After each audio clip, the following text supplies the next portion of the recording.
We'd like to thank President Marcos for giving us the opportunity and the privilege to have him as a guest here in the sit down of Manila Bulletin. Not at all. It's a pleasure. Okay, so first question I wanted to throw at you, Mr. President, is we've had all these natural disasters over the last couple of weeks, no? Cebu, northern Cebu, Samar, and then the week before the typhoon in Masbate.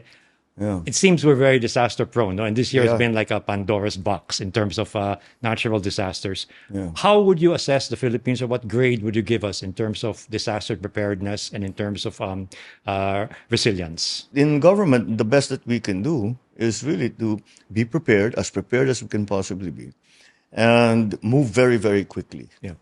Just always, it's very simple for me. I'm motivated by the fact, think of the children that are in distress now. What do they need? What do we have to do? You cannot wait. Don't do it later. Do it now. Do it now. Do it now. And I think the challenge with almost all disasters, especially globally, is that the moment they get shunted out of the headlines or the news, diba? Yeah. It's what's happening there, and that there are people still suffering and still trying to recover, no? Well, that's why that's what I want to avoid, and that's why I made it very clear when I went to both Masbate and to Cebu. I said this is not a one time thing. Yeah. We're here. We're going to stay here until everyone is more or less in a stable condition. The difference between, for example, a storm, a typhoon, like what happened in Masbate, and in an earthquake that happened in Cebu. No, in Bogo City, yeah. Pag bagyo, we can always say preemptive evacuation, dalhin nyo sa evacuation center. Yeah. However, after an earthquake, the main damage is infrastructure, is structure. Pagdating ng lindol, sasabihin, dalhin natin sa evacuation center. Hindi tayo nakakasiguro sa evacuation center. Oh. We have to get the engineers to come in, to inspect and see. And as a natural reaction, the people do not want to be in concrete buildings. Yeah. Baka mag-aftershock. So natatakot sila. So they prefer to stay out. We've already, I got the reports that in Cebu, the tent cities are starting to go up. Okay. With the help of Dick Gordon and the Red Cross. They've been very, very, very helpful. If you don't mind, we'll also shift to like obviously what still is on the minds of a lot of people, diba? Yeah. Starting from when they started marching on September 21 and even before that, no?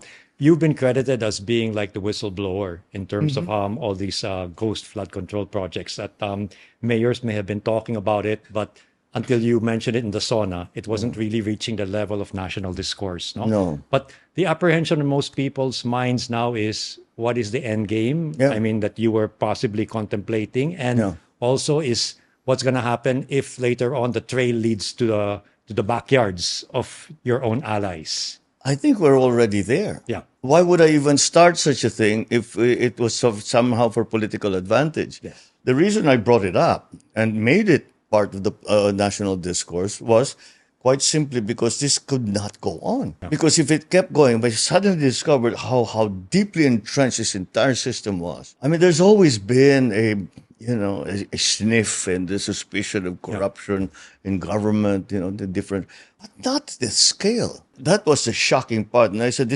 nothing will happen to the Philippines if we carry on this way. Wala na talagang mangyayari sa atin. The economy will never grow properly. People are not going to get helped. The schools will not get better. The hospitals will not get better. We're not going to get anywhere. Yeah. All of these sorts of things will just disappear. And we'll just be this little nation that's sort of feeding upon itself. And that's why I brought it up. And I will continue to bring it up because I do not see any point to anything that we are doing unless we move the country forward. Yeah. If we resigned ourselves to saying that, okay, well, we can't do anything, I only have 6 years. If you resign to yourself to that I can't do anything, you will not do anything. Yeah. And this is what we've seen over so many past decades. So I didn't want to be another one. I didn't want to be part of that kind of attitude, especially in terms of public service. Well, I mean, I know there are many who applaud you really for that, but I also worry sometimes, does resigning absolve people of culpability? No. Okay. That's not sufficient. That's very good to hear. Oh, no, that's not enough. That's not enough. There is a great deal of damage that has been caused, not only financial damage or economic damage, but actual damage to people's lives. I mean, very simple. A lousy flood control project that collapsed during the flood that killed a family. I mean, how can you live with that? I can't live with it, so I won't live with it. So we'll keep pushing.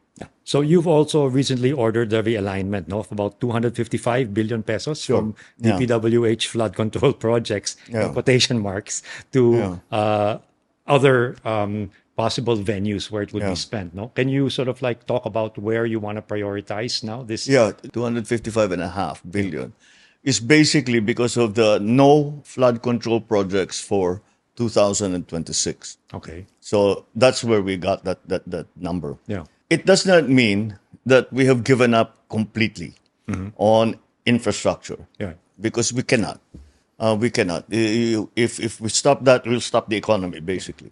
DepEd, for classrooms specifically, we are going to put 26 billion for Department of Health, 29 billion for medical assistance, UMAIP, and then the completion of all the other hospitals, the specialty hospitals that we were talking about. PhilHealth, 60 billion to increase the number of coverage, the extent of coverage. 39 billion plus will be going to the Department of Agriculture. you vow that every centavo of public funds will benefit Filipinos, no? But what concrete mechanisms are now being placed so that future budgets are free of these insertions and these anomalies? Is blockchain and AI one of the solutions to create that transparency? Well, I haven't seen any AI that's specifically geared towards that. Blockchain is something that could work. Okay. However, what has happened has been that we have violated the rules. Those rules exist, Yeah. and simply we don't. In the last decade, Yeah. they stopped following the rules. Yeah. For example, when I was in local government, when national government came in and was going to do a construction, they come in, they do the project. And then at some point, they come back to the local government executives and say, tapos na. Oh. Natapos namin yung project. Inspeksyonin nga namin ngayon yon. Pag nakita namin hindi maganda ito, hindi tama itong ginawa ninyo. Sign it. Yeah. Hindi ko pipirmahan yung acceptance. Dapat, pag hindi ko pinirmahan yung acceptance ng local government, hindi mababayaran ng kontraktor. Okay. Sa tawagin yung kontraktor, tignan mo ulit, hindi tama itong ginawa ninyo, ayusin mo. Pagka naayos nyo yan, pipirmahan ko ito, mababayaran kayo. Yun ang sistema noon. Yun ang dapat. Apparently, in the last administration, they removed that entirely. Okay. And I was shocked. Yeah. I was shocked because this is like standard procedure. This is like, Yeah. you don't think about this anymore. Yeah. ICI has been getting a lot of flack also now, di ba? Because people are sort of prematurely judging what's going to happen in terms of what the ICI is out to do. This is a process. Yeah. Much of what we've heard are allegations. Right. Si ganyan, nagnakaw eh. Si ganyan, binigyan ko ng pera. Si ganyan. We have to prove it. Yeah. You don't want to go after people who are innocent. Now, we know many of these people are not innocent. Okay. But if you're going to bring them to court, you must have a very strong case. Look, anong mangyayari? Minadali natin. Hindi kompletong ebidensya natin. Malabo yung ebidensya natin. Pero pinilit natin. Yeah. Natalo yung kaso. Yeah. Can you imagine? I know.